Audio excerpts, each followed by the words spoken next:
ನಾವು ಏನು ಆ ಪಾಪ ನಾವು ಗೆಲ್ಲಬೇಕಂತದ್ದು ಅದೇ ಮತ್ತೆ ನಮಗೆ ಬಂದು ಶೋಧಿಸ್ತದೆ. ನೋಡ್ರಿ ಮತ್ತೆ ನೀವು ಯಾವಾಗನ ನೀನು ಯಾವ್ದ್ರ ಬಗ್ಗೆ ನಾವು ಓಡಾಡ್ತಿರ್ತೇವೆ, ಇಷ್ಟ ಆಗ್ತಿರ್ತೀವಿ ಅನ್ನೋದು ಅದನ್ನ ಗೆಲ್ಲಬೇಕಂತ ನಾವು ಪ್ರಯತ್ನ ಪಡ್ತಿರ್ತೀವಿ ಅಂತ ನಿನಗೆ ಮತ್ತೆ ಅದೇ ಶೋಧನೆ ಬರ್ತದೆ. ಬೇರೆ ಶೋಧನೆ ಬರೋದಿಲ್ಲ ನಿನಗೆ. ನೀನು ಯಾವ್ದ್ರ ಬಗ್ಗೆ ನಾನು ಅದು ಗೆಲ್ಲಬೇಕಂತ ಓಡಾಡ್ತಿರ್ತೇವೆ ಅದೇ ಶೋಧನೆ ಮತ್ತೆ ನಿನಗೆ ಬರ್ತದೆ. ಅವಾಗ ಏನ್ ಅನ್ಸುತ್ತೆ, ಅದೇ ನಾನು ಇದ್ರಾಗಿದ್ದು ಗೆಲ್ಲಬೇಕಂತ ಅನ್ಕಂತ ಇದೀನಿ, ಮತ್ತೆ ನನಗೆ ಇದ್ರಾಗ ಆಗೋದು, ಮತ್ತೆ ನಾನು ಬಲಹೀನರಾಗ್ತದೆ, ಮತ್ತೆ ಇಲ್ಲಿ ನಾನು ಬಿದ್ದೋಗ್ತೇನೆ. ಅವಾಗ ಏನಾಗ್ತದೆ, ಅಷ್ಟೇ ಬಿಡು ನಾನು ಇದು ಗೆಲ್ಲಕ್ ಆಗೋದಿಲ್ಲ, ನನಗೆ ಶಕ್ತಿ ಇಲ್ಲ, ನಾನು ಪ್ರಯಾಸ ಪಡ್ತಾ ಇದ್ದೀನಿ, ಎಫೆಕ್ಟ್ ಆಗ್ತಾ ಇದ್ದೀನಿ, ದೇವ್ರಿಗೆ ಕೇಳ್ತಾ ಇದ್ದೀನಿ, ಆದ್ರೂ ಕೂಡ ಒಂದೊಂದು ಟೈಮಲ್ಲಿ ಏನಾಗ್ತದೆ ಮತ್ತೆ ಬರಷ್ಟು ಆಗ್ಬಿಡ್ತೀವಿ. ಅವಾಗ ಏನ್ ಅನ್ಸುತ್ತೆ, ಅಷ್ಟೇ ಇದ್ರಾಗಿದ್ದ ನಾನು ಗೆಲ್ಲಕ್ ಆಗೋದಿಲ್ಲ. ಆವಾಗ ಏನಾಗ್ತದೆ, ಬಲಹೀನರಾಗ್ಬಿಡುತ್ತೆ. ಇದನ್ನು ಕೂಡ ನಾವು ಬಿಡಬಾರ್ದು.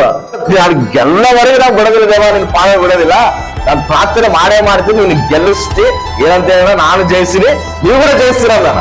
ಆಮೇಲೆ ನಾನು ಹೆಂಗ್ ಜಯಿಸನೋ ಹಂಗ ನಮ್ಮನ್ನ ಜಯಿಸುವಂತೆ ಮಾಡ್ತಾನ.